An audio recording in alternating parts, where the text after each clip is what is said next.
we are here, and I'm so glad you're here. I'm so glad you chose to worship together with us, even though we are still recording for YouTube, and hopefully at some point in the future we will be live streaming. I'm not real sure about today. Not today. We'll be posting both services again on YouTube this Sunday. But next week, I think, is our day. Just have a little patience with us. We're still trying to figure these things out. But I'm so glad you're here today. I do want to highlight just a couple of things. That this week we worked, some of us did, worked very diligently on a house this week. So Jonathan over there, I know you just got back from Tennessee as well, so I'm so glad you're here.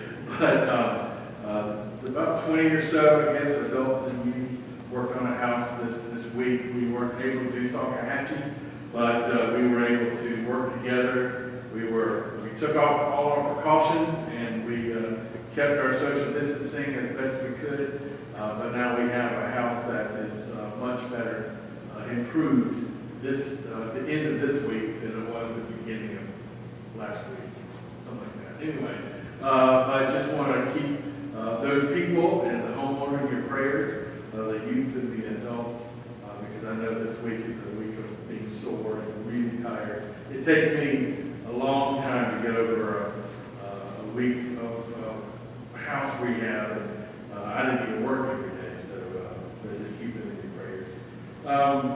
We are still going to host worship services as far as we can tell. I know that the numbers are increasing in South Carolina. It's now the number 3 hotspot, not in the country, but in the world.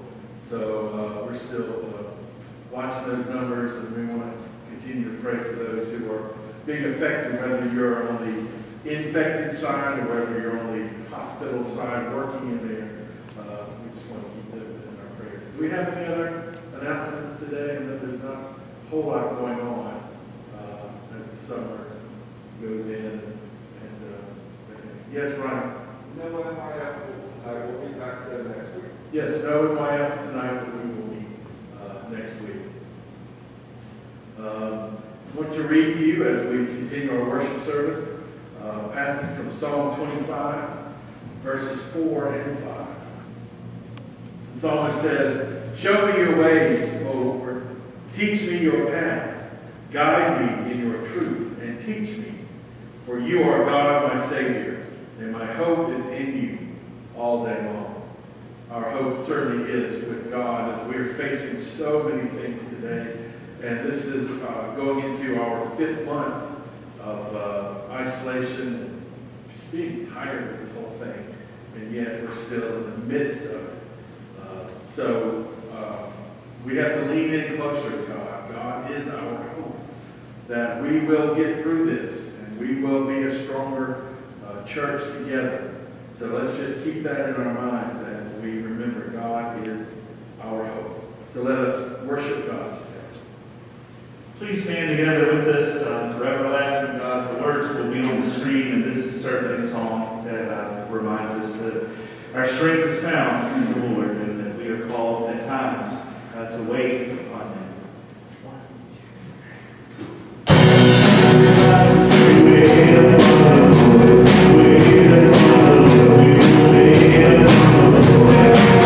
Stop.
our church family with special needs. I know that many of you are staying in touch through your Sunday school classes and circles and other small groups in the church, but would like to specifically ask prayer for Pearl White, husband Gerald. Keep them in your prayers. Also, Dick and Annette Sanders, Bobby Laney, Andy Askins, Buddy and Linda Roberts, as well as all of our members and family and friends who are in assisted living facilities of one kind or another. I think the strain on those who are in facilities has been perhaps even worse than us, even though we are so anxious for things to return to some degree of normalcy. But it's even harder for persons, particularly those who maybe are in memory care units. They don't understand exactly what's going on. We've had several family members report to us how difficult it's been to try and either see them or continue to support their loved ones. So please keep them in your prayers. Every week I try to think of some way to share concerns with you that doesn't sound like exactly what I said last week. And so I'm trying to do it a little differently. In addition to our elected leaders on the local, state, national level, in addition to our first responders locally and around the country, in addition to our military and their families, I'm going to say two more things, and I'm going to say it briefly. COVID-19, racial justice, and I invite you now to join me in prayer. The Lord be with you. God of justice and healing, show your compassion for the whole human family that is in turmoil and burdened with illness, with fear, and social unrest. In your wisdom, you create all people in your image, without exception. Through your goodness, open our eyes to see the dignity, beauty, and worth of every human being. Come to our aid as the coronavirus continues to spread. Heal those who are sick. Support and protect their families and friends. Grant us your spirit of love and self-discipline so that we may come together, working to control and eliminate the virus. Make us vigilant, attentive, and proactive in the eradication of all diseases that create suffering and result often in death for far too many people. Heal our self-centeredness and indifference that makes us worry only when the virus threatens us. Instill within us a sense of civic responsibility to care about others and to erase our timidity and fear that makes it easy to ignore our neighbor. Strengthen and encourage those in public health services and in the medical profession, caregivers, nurses, attendants, doctors, all who commit themselves to caring for the sick and their families. Inspire, give insight and hope to all researchers focused on developing a vaccine. Sustain all workers and business owners who suffer loss of livelihood due to shutdowns, quarantines, closed borders, and other restrictions. Protect and guard all those who must travel. Guide the leaders of the nations that they speak the truth, halt the spread of misinformation, and act with justice so that your family may know healing. Heal our world, heal our bodies, strengthen our hearts and minds, and in the midst of turmoil, give us hope and peace. Hold in your gentle embrace all who have died, and who will die this day. Comfort their loved ones in their loss. Remember all your family, the entire human race, and all your creation in your love.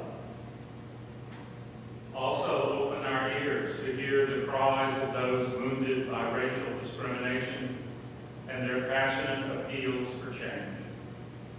Strengthen our resolve to make amends for past injustices, and fill us with courage that we might seek to heal wounds, build bridges, forgive and be forgiven, and establish peace and equality for everyone in all of our communities. In Jesus' name we pray, as he taught us all, saying, Our Father who art in heaven, hallowed be thy name. Thy kingdom come, thy will be done on earth as it is in heaven. Give us this day our daily bread. Forgive us our trespasses, as we forgive those who trespass against us. Lead us not into temptation, but deliver us from evil. For thine is the kingdom, the power, and the glory forever. Amen.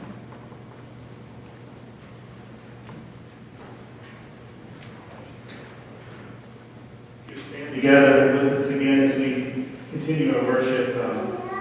Thought a lot lately about how we live in a fallen world that is affected by sin in every way imaginable, and even reflecting upon Paul's words in Romans chapter 8, where he mentions that the whole creation groans for restoration.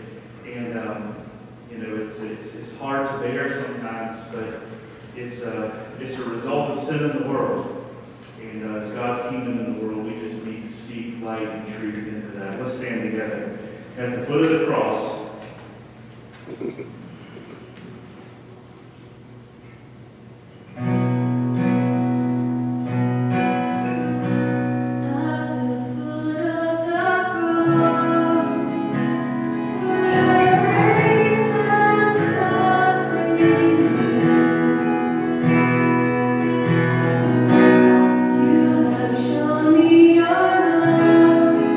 Through the judgment you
Father, we give you thanks to be gathered in your name today as brothers and sisters in Christ. Remind us afresh this morning that your word is living and active and sharper than any two-edged sword, that it pierces to the division of the joint and marrow and soul and spirit.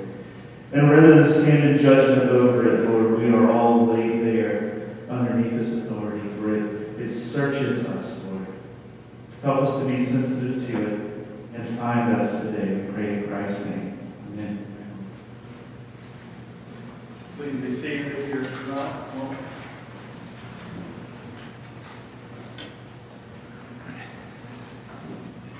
I think the praise psalm is very appropriate as we come together as the body of Christ, whether we're here or at home. But that is what we are asked to do as we come together to worship God, is to lay our pretense, lay our burdens, just lay them down, and allow the Lord to speak to us this morning. Allow God to reveal to us the truths, not just about our world, but about us as followers of Christ, and even us as sinners at the foot of the cross. Sometimes we approach the cross on purpose, very gallantly and vigilantly we approach because we recognize there's things in our lives that we need to offer to God. Then sometimes we don't. Sometimes we hold back because we feel we don't have anything to offer to God, or we're living our lives correctly and we just don't need to do that. But God calls us every day. God calls us to take up our cross. One gospel says daily, take up our cross daily. So that's what we do. We take up our cross, we come to worship, and we lay all our pretense, our burden, our prejudices down. And we open our minds, our hearts, and our souls to receive the Word of God today for us. Because I know a lot of us are just tired and exhausted and anxious and worried and all those things, but those are the things that God wants us to lay down in His worship.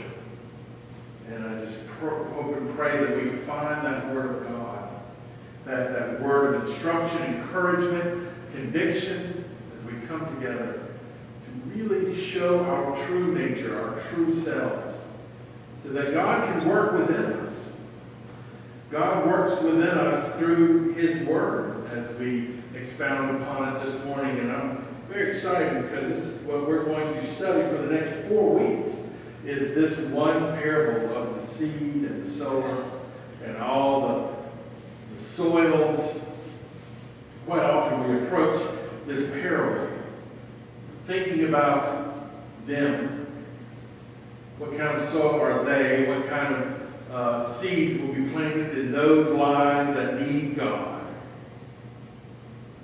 Sometimes that seed is on hard places and on soft places, and sometimes it bears fruit, and sometimes it doesn't. But we think about them who need to hear this word. We don't often think about us who need that bit of conviction, that bit of word that God gives us. We do not see ourselves as any of these soils, except for good soil, if we go to church. And I believe that the soil that we're going to look at today is for us, the established church. Those who are regular attenders, whether you're at home or whether you're here. I think that word is for us. And because that we start out with that, we have the ability to receive each soil as if it were us.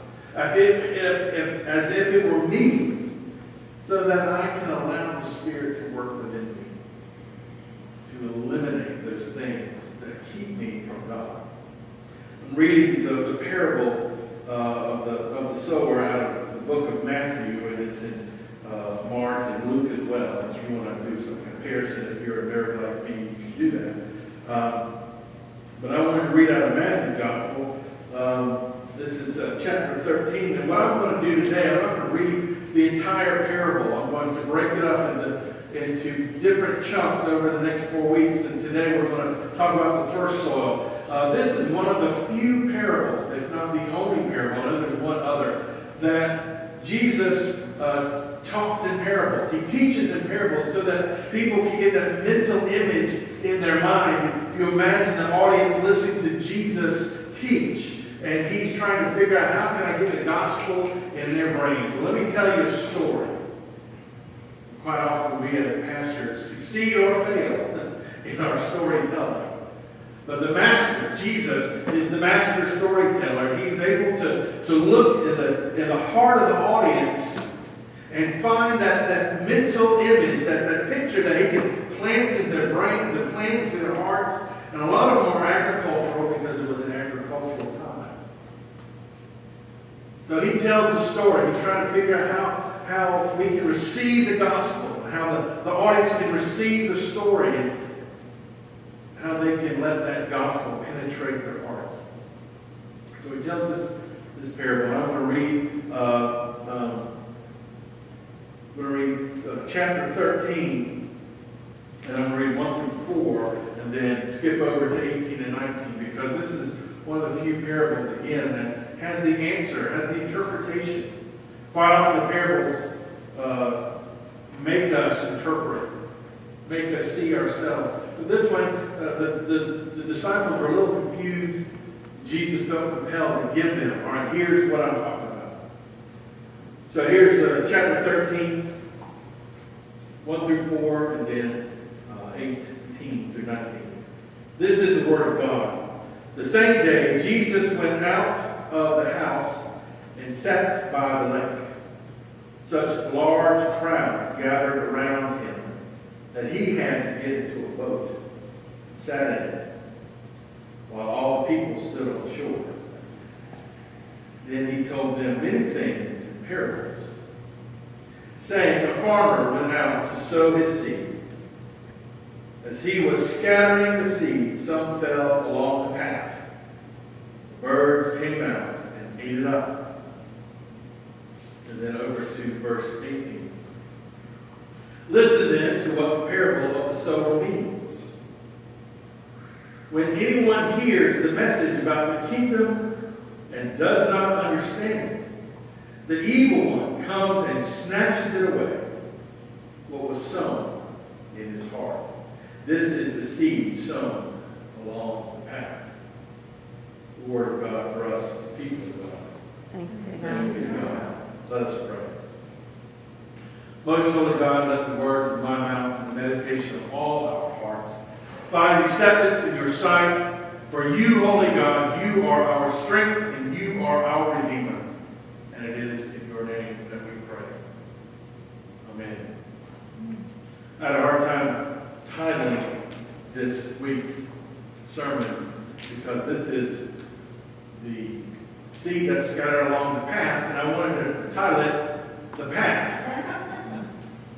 But since we are titling our worship service The Path, this is the word for us, but not just for us, but it is the seed along the path.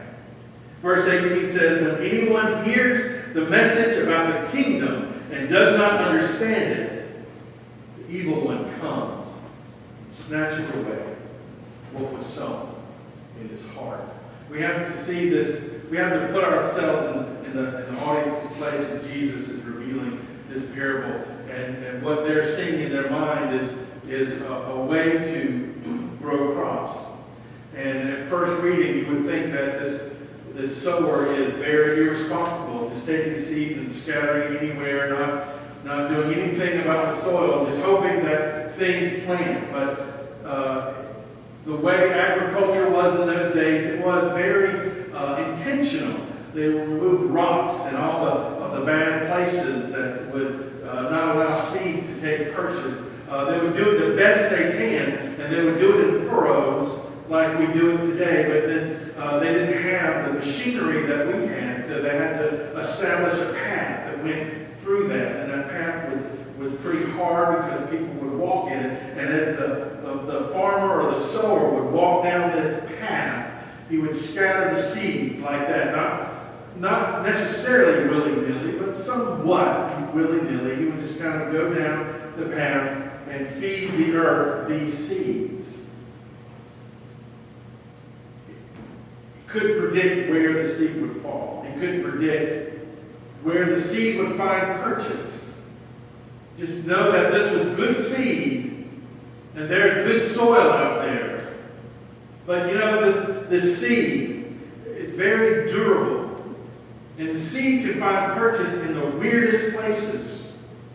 I don't know if you've ever seen blades of grass grow through concrete, or even weeds grow through concrete, and so much so that concrete can be plowed up, can be ruined, tar, things that we feel are so permanent. And we work so hard to place.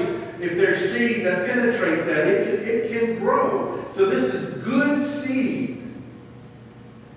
And to give you a little more interpretation, the seed is God's word. And if you didn't guess already, that's what it is. The seed is God's word, and God's word is good all the time, always, in every situation. Hard, soft, medium, it's always good. It's good seed. So we don't have to worry about whether the seed has been tainted or mutilated or mutated. It's good seed. And this good seed is planted everywhere. God's word is just being scattered around so people can find purchase. The soil is the people. Us, them, all people. People that are all placed in all parts of the world. And they receive this seed, whether they're soft or hard or somewhere in the middle. The soil is us, the people, who are hearing this. And the sower is defined, or can be defined, and it really kind of fluctuates. Obviously, the sower can be God, sowing God's word. It can be Jesus doing that very thing, throwing out seed in parables, teaching in parables, so that he is preparing that soil so that seed can be received even better. But the sower can also, and this is really kind of subject for a whole other sermon, the sower can be us if we're willing, if we're able to throw the seeds out. If we have received that seed and we have been fruitful, and with that fruit we are willing to be the sower, to be an evangelist, to be a good news giver to the world. That sower can be us if we're willing to take on that responsibility, because it is quite a responsibility. And as we go on today, we're talking about the path. And then next week, we're going to talk about the rocky soil. And then the third week, we're going to talk about the soil that is the seed that found purchase around the thorns. And then the fourth week, we're going to talk about the good soil. But again, today, we're going to talk about the path. In one of my readings, in one of my seminary books that I quite often, very rarely, sometimes bend the spine. Some of the books I really should have read then, but I really didn't, you know what I'm saying? One of the books about interpreting the parables is very good, and one of those I go to is written by a man named Blomberg. He says this theme, this particular parable, has three themes. Number one, the first theme is God spreads his word widely among all kinds of people. And that's that image of the sower throwing out the seed, just like that. It's not planting like we do in a very specific place. It's just throwing it out there to all kinds of people. It's very widespread. And it can be received by anybody and everybody. God's intention is for everybody to receive the seed. But God also knows that some will be hardened in heart. God also sometimes hardens the heart. Sometimes that seed cannot find purchase because that person is just not ready. But yet we know that with the image of the sower, the seed is fed to all kinds of people, a wide variety of people. So we know, then the hope is that there's hope for me. There's hope for humanity. Because it's just not a one-time thing. A good farmer doesn't just sow the seeds once. A good farmer sows it in season. Sometimes out of season, if the conditions are right. But there's hope for every one of us because we are always in a position where we can receive the Word of God that will find purchase within our own soils, whether it's hard or softened, somewhere in the middle. The second main thing that Blomberg talks about is many will respond with less than saving faith. There will be some that will respond that are hungry for that Word of God and that will receive that Word. And there's some that will be so hard-hearted that there's no way a seed can find purchase at that time. There are some that will receive it and it will only go in very shallowly and then it will just die away. In this case, it is on this path. This established path. If you think about again the way the furrows are, and that path is a well-trodden, beaten down path. It's the established path that we find, that we go to regularly. And I think this is where the established church finds that word. Because quite often, we are not very receptive of God's Word because we are the established path. Because we have done this every week for 1 hour a week. We have forgotten how it was to be hungry for that seed because we come all the time. It's a regularly established pattern in our lives. Sometimes it's hard to remember what it felt like to really be hungry for some kind of peace, some kind of change, to be hungry for instruction, and to be in a position where we just don't understand. I'll give you an example. For those of you who know me, you know I was a gymnast in my former life. And as I was calculating the other day, about 30 years ago, and about 100 pounds ago, I was a gymnast. I wasn't the worst. I wasn't the best. I was a pretty good athlete. And I succeeded far further than I ever anticipated. I didn't go to the Olympics. I didn't even go international. But I did compete on a level that I just felt it was far further than I anticipated. And I loved the sport. I just loved it. And I think that's why I went further than I thought. I just absolutely loved it. And I ate it up. And I practiced every day. And I just loved the pain that was involved in the victory. Every aspect of it.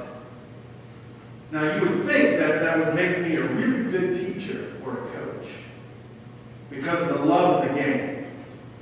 But I was a terrible coach. I was a terrible teacher because I forgot. I was in it for so long, I forgot what it felt like to be a novice. I forgot what it felt like to look at something and be overwhelmed completely and say, how did you do that? Just even the basic things in the sport, the basic moves in the sport, I couldn't teach because I just did them. And my body reacted just automatically.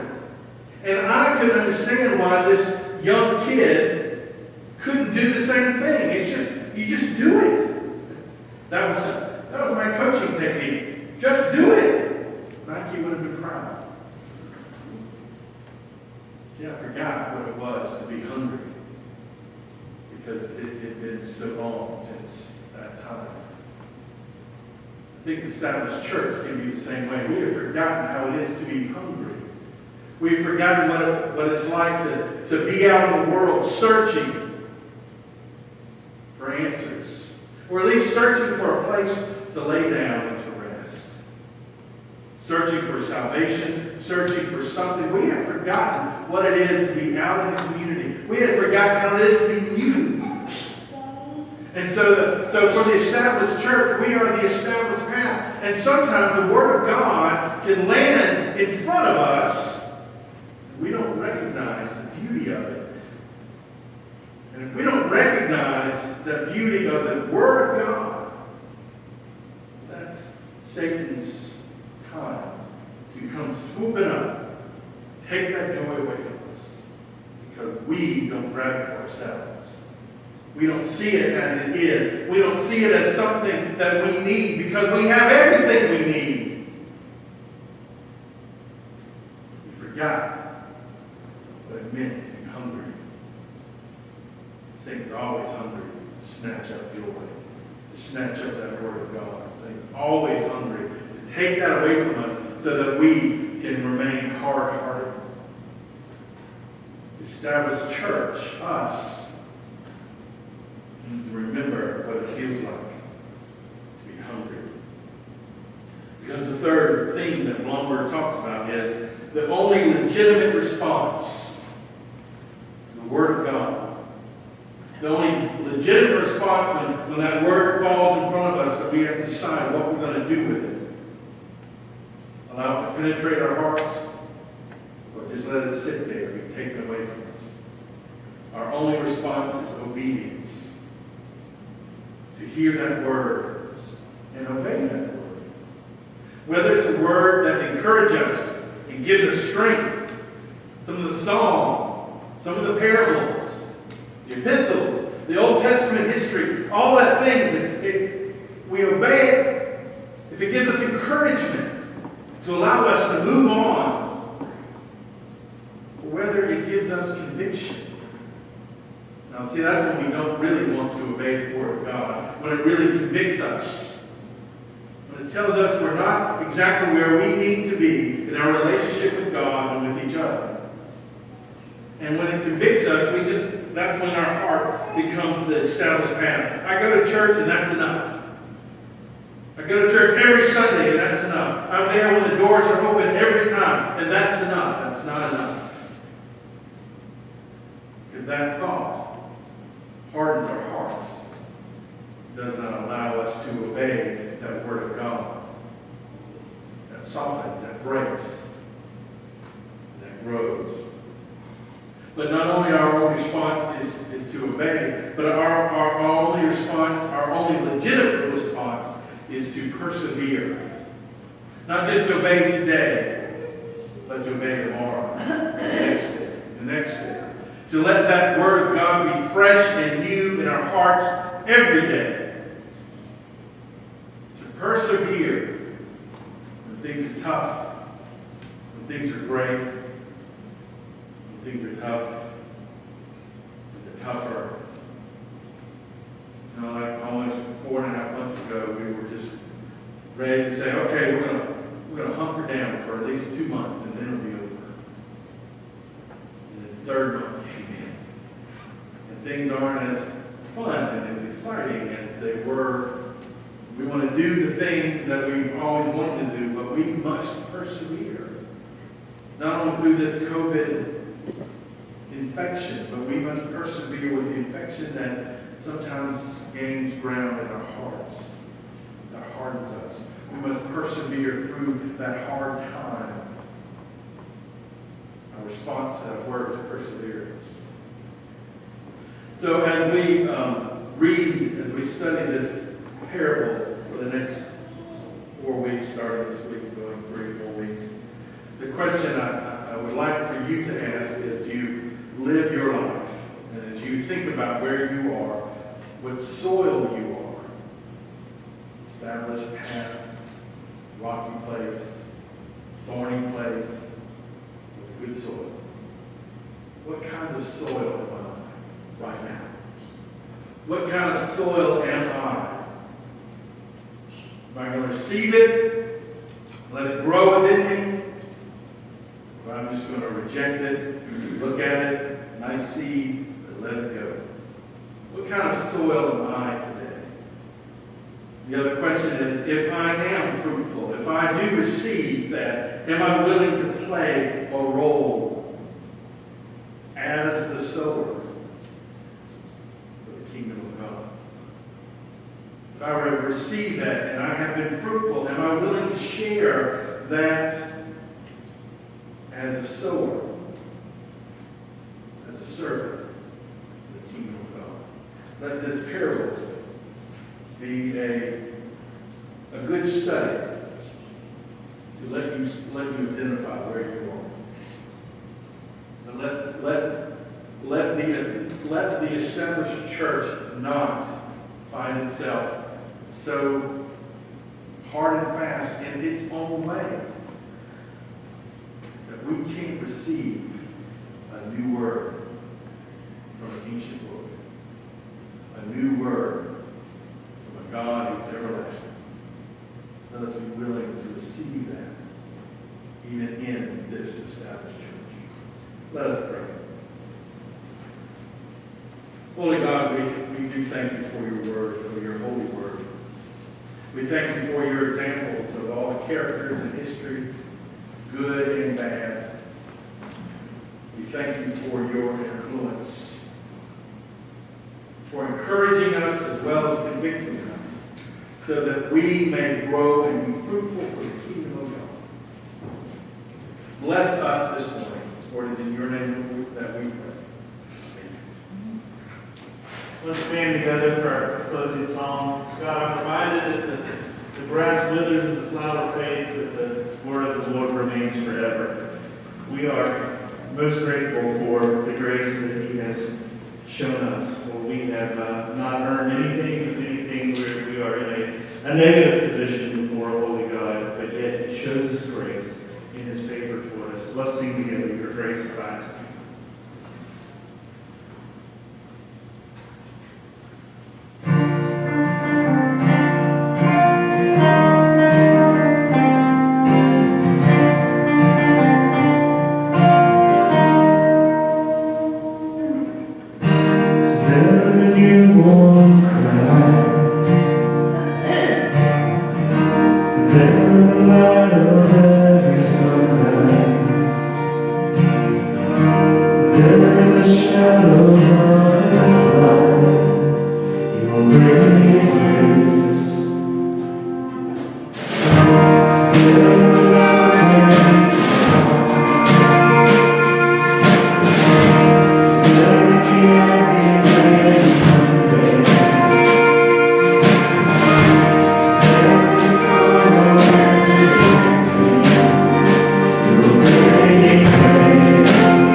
Yes.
grace, love, peace, God the Father, God the Son, God the Holy Spirit, go with